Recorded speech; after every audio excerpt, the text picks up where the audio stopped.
Well, I called the apartment place up, spoke to Jennifer. She's going to be sending me the information on getting the lease taken care of. Because as you know, back in last August, I sold my house. I had a 4-bedroom, 2-bedroom house on 1.5 acres. Everything was fine. But then I started having trouble with the sprinklers leaking. And after the sprinklers leaking, I started having problems with the plumbing coming to the house. And I went through a couple of freezes where the weather got down to 30 degrees and 40 degrees and just things stopped working. And the final draw that forced me out, the one thing that made me finally leave was I can never keep the sprinkler fixed that has the water like in the roof. I couldn't keep it fixed, and it was leaking and it was leaking. It was messing up the tile, the drywall on the roof, on the ceiling. The issue I was having was getting someone to come out and fix it. I mean, I spent 2 days to get one leak fixed. I would spend 2 days, $500. And also what I have to like help the person, like I'd have to go out, cut the water on to the house, cut the water off to the house, go inside where the emergency shut-off valve was for the sprinkler and do all that work. So I sold my house. Cut to the September, a few months after I sold my house, I moved into this apartment complex. I hadn't lived in an apartment for over 11 years. And I never, what I experienced just blew my mind. I mean, I have one couple next to me.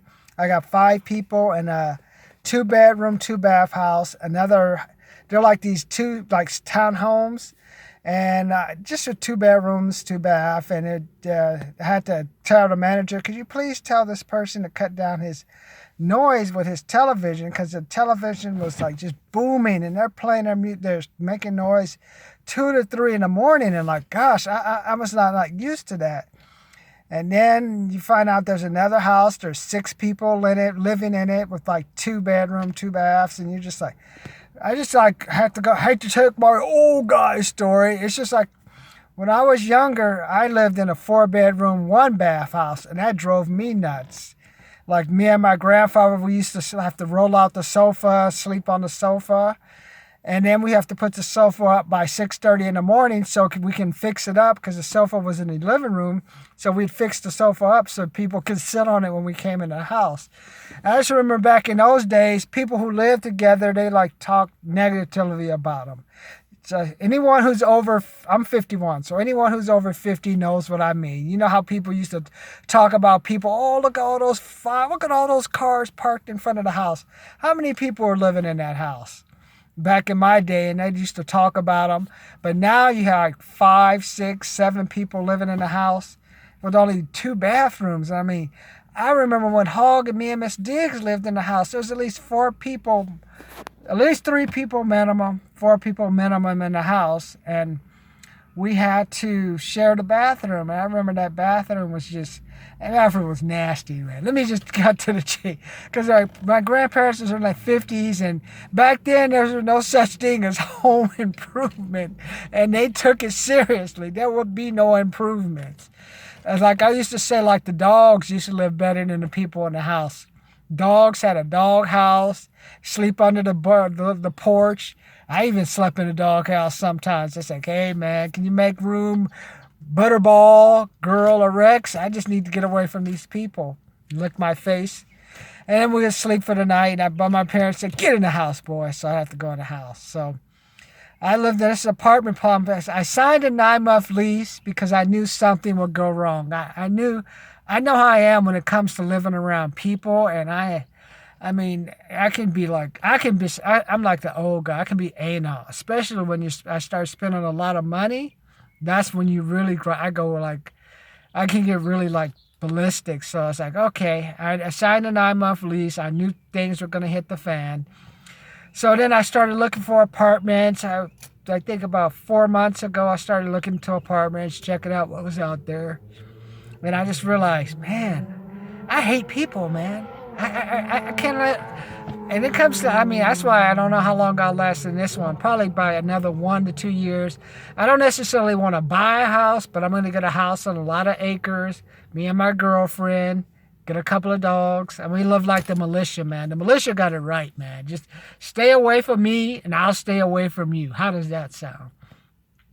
So I got a call from Jennifer today. So I'm going to see how much this rent's going to be. Right now I'm spending $2,166. And like I told you before, I get to hit a barking dog. That's across at another apartment complex that I know the owner's trying to sell, because they would have remedied that problem a long time ago. Then behind me, I have a dog that goes, the owner puts him out to use the restroom, and he wants to get back in the house, and he starts just yelling and barking. So that's what I've been paying $2,166 for the past 9 months. So I decided, it's time for me to make a move. So there was this new apartment complex being built by my house, and I was like, they're a couple of months away, but I was like, I kept always passing by looking. Like, one thing that I like is I have a nice clean bathroom. I'm just a freak for a bathroom. That's why I stayed in my house in Yucca Valley so long. It was like, I had 2 bathrooms. One had the big master tub, and one had that was nice. The only reason I wasn't able to stay, I enjoy it more, is because before I sold my house, the water heater went out, and then that was like an issue. But other than that, I'll be in that bathroom all the time, be just sleeping, playing the radio, drinking me a little liquor. Not liquor. I'm just drinking a bottle of Samuel Adams. Okay, so I'm thinking, it'd be good to move into an apartment with a clean bathroom. I don't care about the kitchen. All I care about is it'll be like it's a new place. No one's used the bathroom. So the toilet's clean. There's no rims around the toilet. The countertops, like where I live at now, the counter is metal. So there's a little rust on the inside. I won't have that, because now a lot of the things are like, they're porcelain or acrylic or something like that. So I told her, okay, she said, do you want to stay for 12 months or 15 months? She must be reading my sales book. And I'm thinking, no, I'll stay for I'm marked up 12 months, man. 12 months, because then after that, if things go bad, they have another unit that'll probably be completed in a couple of months. So then it'll probably take them a while to rent that out. So probably in about a year, things go bad, then I'll just move from my current unit and to one of the even newer units that are being built, and have a whole new bathroom all over again. I mean, that would be my ideal, to have 2 new bathrooms within a 2-year period.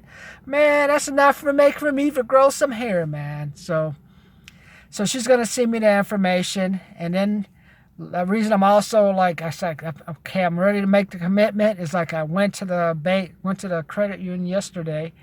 We were able to pick up a check for about $100 for the project. So we're going to see if we can't get it done within a couple of months. So yeah, that check came in. I was feeling good, man. It was like $100. It was a $110 check, man. But that $100, that $100 $10 check felt like $1,000.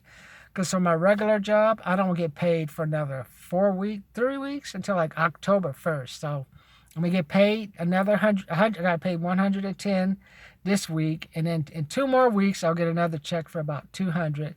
That's not going to count the $10,000 that I'm going to make selling lead generation, helping people with follow-up, and building on my sales skills. Because I'm thinking, if I can make $10,000 a month for the next 2 months, I would be able to cover my apartment for 2 years, man. And you're saying, Martin, why don't you buy a house? If you looked at my previous video, I think this housing thing is going to come to an end. The baby boomers are propping up the houses, and as soon as they sell their houses or die, those kids they have, or whoever inherits those houses, are going to just dump those things on the market, man. And after that, that's the end. And also, I don't like that the housing market is propped up by too many warehouses, because I know how companies are.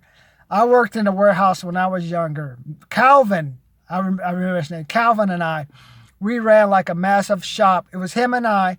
We were able to produce $10,000 worth of sonic alarms, soldered, and did all kind of stuff. So when I passed by all these warehouses, there's I'd say they're overstaffed by at least, if they really were to look at the numbers, they're overstaffed by at least 40%, and then you looking at automation. So I'm seeing, there's no way that all those jobs you see with Amazon are gonna like be in the number that they have. So I see that changing, and also I see when they put the money on the market, when they put these houses on the market, we're gonna have an issue. So that's what I see having. But I'm gonna go on and put my I'm gonna go in, and we're gonna